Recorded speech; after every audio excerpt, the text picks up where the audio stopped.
bergabung. Ya, saya mengucapkan terima kasih dan selamat tahun baru ya 2021.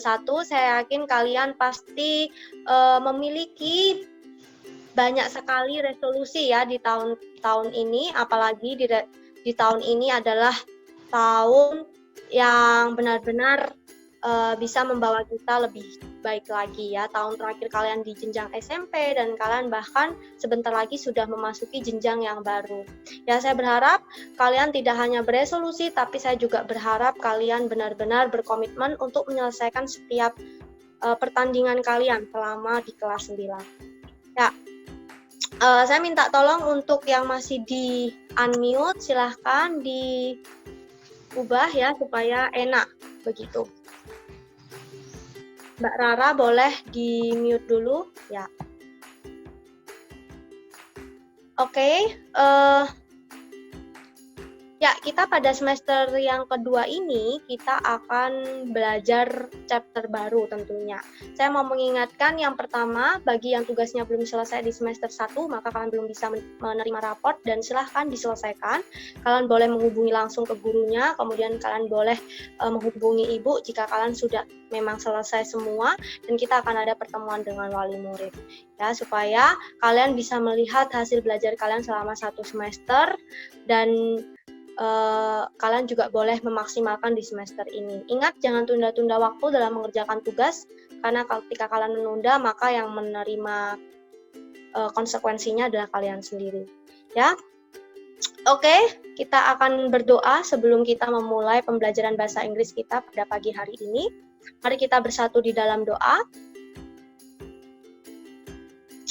Dear Father in the heaven, thank you so much for your blessing, and please lead us to learn about the new chapter in this semester.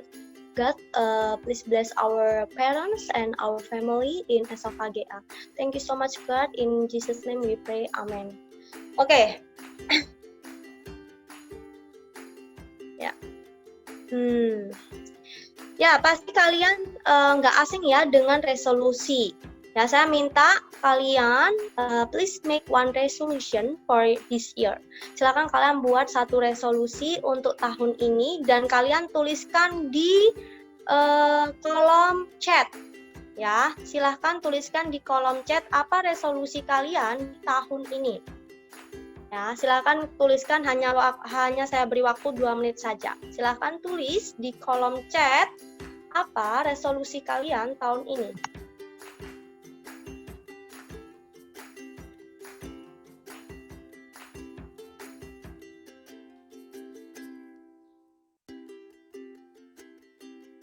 Ya, sudah ada yang menuliskan di kolom chat? Oh, ada yang belum. Silakan ditulis di kolom chat apa resolusi kalian tahun ini ya.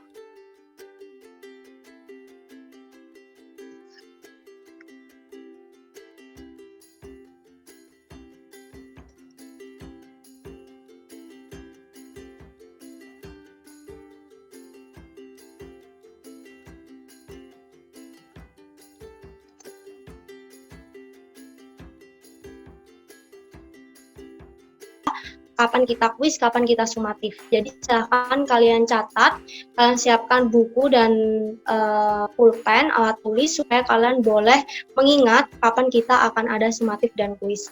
Dan setiap jadwal tersebut tolong didisiplinkan waktu belajar kalian, waktu kalian persiapan kuis ataupun sumatifnya. Ya, oke. Pada bulan Januari tanggal 5 kalian akan ada pembelajaran chapter pertama yaitu present continuous, dan kalian di tanggal 12-nya sudah mulai kuis. Tanggal 19 Januari kalian akan ada sumatif. Ya. Jadi dipersiapkan pada tanggal 19 Januari kalian sudah mulai sumatif. Ya. Seperti ya. Kemudian sepertinya ada yang chat ya. Oh, udah enggak. Oke. Era, kenapa ini Era? Oke. Ya, itu ya. Jadi pada tanggal itu silakan kalian dicatat. Pada tanggal 26 Januari kalian akan belajar tentang past and future continuous.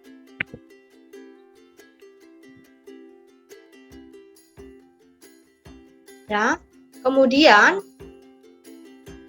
Pada bulan Februarinya, kalian di awal Februari sudah melaksanakan kuis, dan pada tanggal 9 Februari kalian sudah sumatif lagi. Ya, sumatif bisa berupa paper test, bisa juga berupa tugas project atau exhibition. Jadi dipersiapkan saja. Nah, kemudian pada tanggal 16 Februari kalian akan menyelesaikan tugas yaitu present perfect tense. Ya, materinya sudah berubah. Kemudian di situ juga akan ada mini tugasnya, mini kuis, lalu tanggal 23 kuis lagi, dan bulan Maret ada kuis di awal, dan tanggal 9-nya sudah mulai sumatif. Bu, ini tanggal 16 kenapa nggak ada, Bu? Iya, tanggal 16 ini kalau nggak salah kita libur tengah semester, jadi kita tidak tuliskan di sini ada pembelajaran, begitu ya. Kemudian tanggal 23-nya kalian akan ada fairy tales, di mana kalian akan belajar tentang dongeng ya. Persiapan dari jauh-jauh hari supaya kalian juga bisa mempersiapkan, bisa jadi kuisnya atau sumatifnya berupa storytelling ya. Kemudian pada tanggal 13 April kalian akan belajar passive voice. Ya, di situ sudah jelas kuisnya tanggal 20 dan sumatifnya di tanggal 27. Ya. Nanti untuk setiap sumatif dan setiap kuis nanti akan saya infokan di hari tersebut apakah itu berupa project ya atau berupa exhibition, karena di sumatif tidak semua berupa paper test ya. Lanjut pada bulan Mei nanti kalian akan belajar materi baru yaitu report text, dan terakhir yaitu sumatif yang terakhir adalah tanggal 25 Mei. Ya, setelah liburan hari raya kalian langsung sumatif. Oleh karena itu, tolong dipersiapkan jauh-jauh hari dan atur waktunya secara maksimal. Oke, pada bulan Juni nanti akan ada enrichment. Bisa jadi tidak hanya enrichment, di situ juga kalian diberikan kesempatan untuk melakukan perbaikan atau remedial. Begitu ya. Ini adalah schedule timeline kita. Nanti kalau kalian masih bingung, Bu, saya tadi kecepatan tidak bisa mencatat semua, nanti akan saya kirimkan PPT-nya di Google Classroom. Ya, kita akan mulai belajar. Pada kesempatan pagi hari ini kita akan belajar tentang present continuous. Apa sih present continuous? Present continuous ini adalah suatu tenses yang digunakan untuk menyatakan suatu kalimat itu sedang berlangsung. Ya, misalnya saya sedang mencuci, maka saya menggunakan tenses ini. Saya sedang makan, saya berarti menggunakan tenses ini. Kalau saya bilang saya sedang mengajar, maka saya juga harus menggunakan tenses ini. Begitu ya. Makanya tenses continuous itu menunjukkan tenses atau kalimat di mana kita sedang melakukan aktivitas atau aktivitas kalimat yang sedang berlangsung. Nah, itu. Lalu di sini ada 3 formula ya yang saya bagikan. Yang pertama adalah formula yang positif. Kalian bisa lihat ya di HP kalian. Kalau dia kalimatnya positif, maka ada subjek, ada be, kemudian diikuti dengan verb ing, lalu ada objek. Ya. Nah, apa sih be itu? Be itu bisa berupa am, bisa berupa is, dan bisa berupa are. Ya, saya susah banget karena saya nggak pakai pen tab ya. Jadi nanti kalian bisa lihat di slide berikutnya. Nah, kapan saya menggunakan am ketika subjeknya I? Kapan saya menggunakan is ketika subjeknya she, he, it? Kapan saya menggunakan are ketika subjeknya you, they, we? Ya. Kalau lebih dari 2 orang, ya 2 orang atau lebih, maka saya menggunakan to be, are. Tapi kalau dia hanya 1 orang saja, maka saya menggunakan be-nya ini adalah is. Begitu. Kemudian untuk yang kalimat negatif, maka setelah be saya melanjutkannya atau menuliskannya dengan not. Ya, contohnya I am teaching. I am teaching English now. Saya sedang mengajar bahasa Inggris sekarang. Maka kalau saya bentuknya negatif, maka I am not teaching English now. Ya, jadi di situ ada not setelah be. Kemudian untuk kalimat interrogatif, maka kalian letakkan be-nya itu di awal. Jadi setelah be baru diikuti subjek, verb ing, kemudian objek. Lalu tanda tanyanya. Ya, contohnya am I teaching English? Misalnya seperti itu. Jadi M-nya ini di bagian awal, B-nya diletakkan di awal untuk kalimat pertanyaan atau interrogative sentence.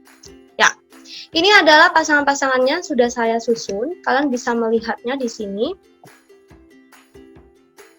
Ya, di sini ada contohnya kalau I gabungannya dengan M, kemudian kalau you gabungannya dengan are, they are, kemudian we are, she is, he is, dan it is. Semua verbnya, baik itu dalam bentuk positif, negatif, ataupun dalam bentuk interrogatif, semuanya menggunakan verb in. Itu untuk continuous tense. Lalu untuk objeknya bisa terserah, bisa berupa objek, bisa juga berupa adverb atau kata keterangan. Nah, ini adalah formula untuk kalimat yang positif. Lihat di sini I pasangannya am, you are, they are, we are, she is, he is, dan it is. Jadi dia harus punya pasangannya masing-masing yang diikuti dengan verb in. Kalau saya artikan, I am cooking pizza, saya sedang memasak pizza. You are studying math, kamu sedang belajar matematika. Nah, are studying ini memiliki arti yaitu sedang. Karena saya sudah katakan ya di awal, ini menunjukkan suatu kalimat itu sedang berlangsung. Oke, next. Ya, ini bagian yang selanjutnya adalah negative sentence. Bagaimana dengan negative sentence? Setelah be, dia harus diikuti dengan not. Tadi sudah saya kasih tunjuk ya formulanya. Jadi setelah be akan ada not-nya. Maka I am not cooking, you are not studying lah. Not ini tetap semuanya diikuti dengan verb in. Tidak kembali ke verb one, berbeda dengan past tense ya, atau berbeda juga dengan simple present. Ya, semua verb yang mengikutinya itu semuanya kembali ke verb in.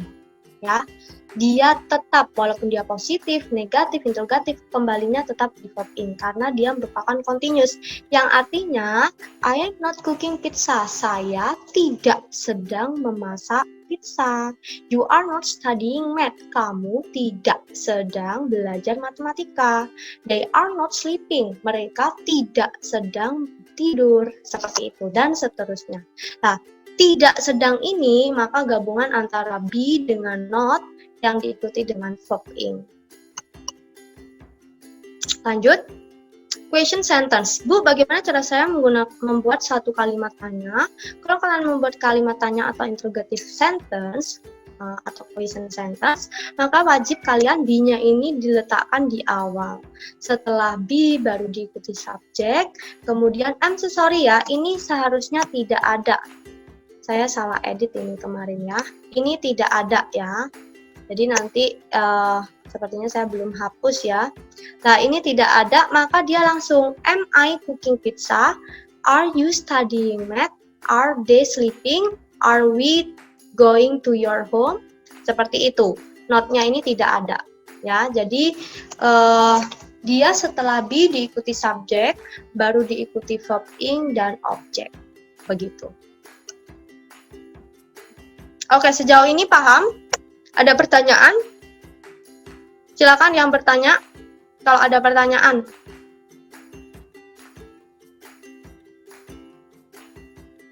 Aldi, paham Aldi? Paham, Bu. Aldi paham. Intan paham? Intan paham, Intan? Kamera kamu kenapa dimatikan, Nak? Era paham, Nak? Jean? Paham, Bu. Zevan? Ratna? Rara, Era? Oke. Paham, Bu. Oke, lanjut. Ya, saya anggap semuanya paham ya sampai sejauh ini. Nah, selanjutnya kalian akan menjawab pertanyaan ini. Ya, kalian diminta hari ini membuat kalimat ya dengan membuat 3 kalimat positif dengan menggunakan present continuous, 3 negatif ya. Lalu yang terakhir adalah 3 question atau interrogatif. Nah, silakan kalian kerjakan, kemudian dikumpulkan di Google Classroom dengan kode kelas yang terbaru. Oke? Bisa? Bisa ya. Nah, batas waktunya kapan? Batas waktunya nanti kalau bisa jam 12 siang. Ya, jam 12 siang sudah terkumpul di Google Classroom. Ya, saat ini saya akan kirimkan. Oke? Ya, ada pertanyaan sejauh ini?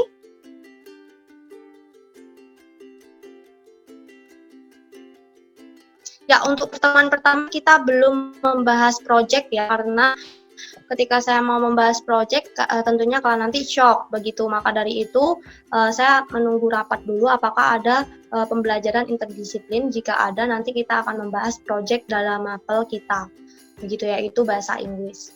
Oleh karena itu, mohon ditunggu saja untuk tugas-tugas projectnya.